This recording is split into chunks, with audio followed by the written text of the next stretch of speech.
ঘটনা হয়েছে পারিবারিক ঝামেলা আর কি, যার দরুন সে আমার বিল্ডিং এর রাস্তা নিয়ে গন্ডগোল। সে জায়গা কিনছে, তার জায়গাতে জায়গা কম দিকে আমার রাস্তাটা দখল করে বিল্ডিং করতে চায়, আমরা বাধা দিছি। তো বিল্ডিং বাধা দেওয়ানে ওই এটার না পারনে ওই বিল্ডিং এ কমপ্লেন করছে। ওনার ছোট ভাই আপন ছোট ভাই।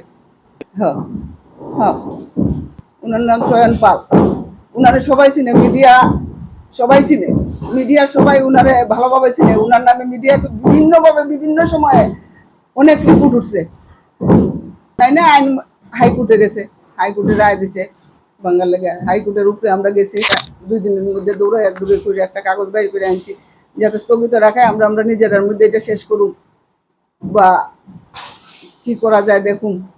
তার সঙ্গে কথা কইয়া বহুত চেষ্টা করা হয়েছে, তারা কইতেছে না এটা হাইকোর্টের রায়, আমরা ইয়ে করতে।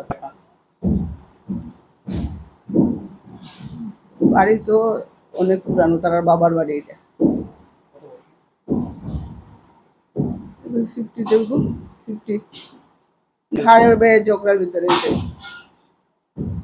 গন্ডগোল। তার মধ্যে দুজনে রাস্তা কে বেশি নিব কে কম নিব, এই রাস্তার জায়গাটা পর্চা আছে, আমাদের রাস্তার পর্চা আছে, তারপরে ওইটারে দখল করে সে রাস্তা করতে বাড়ি করতে চায়।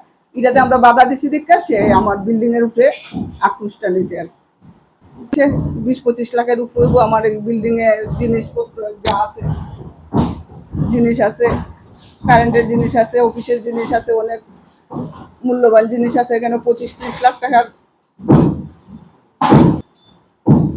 মালিকের নাম দীপক কুমার পাল, উনি তো রিটায়ার্ড টিচার। আমরা এখানে একটি অবৈধ বিল্ডিং এর একটা পোর্শন আছে অবৈধ, সেই পোর্শনটার ডেমোলিশনের জন্য আমরা মিউনিসিপ্যালিটির পক্ষ থেকে আমরা এসেছি। মিউনিসিপ্যালিটি থেকে আপনাদেরকে নির্দেশ আমরা জানতে পারলাম যে কোর্ট আপনাদেরকে কোনো একটা কোর্টের। হ্যাঁ, অ্যাকচুয়ালি এই কেসটা বেশ পুরনো। এটার মধ্যে আমাদের কয়েকবার ভার্ডিক্ট হয়েছে, কয়েকবার হিয়ারিং হয়েছে। তো আমাদের যে মিউনিসিপ্যাল অথরিটি আছে ওনারা নির্দেশ দিয়েছেন, তার পরবর্তীতে পরে আমাদের যে মিউনিসিপ্যাল অ্যাপিলেট অথরিটি আছে ওনারা ভার্ডিক্ট দিয়েছেন। এমনকি আমাদের যে অনারেবল হাইকোর্ট ওনারাও এই ব্যাপারে সম্মতি আছে, ওনারাও বিষয়টা জানেন। তো সব মিলিয়ে আমরা সবার নির্দেশ পেয়ে এসে আজকে আমরা এই অভিযানে এসেছি।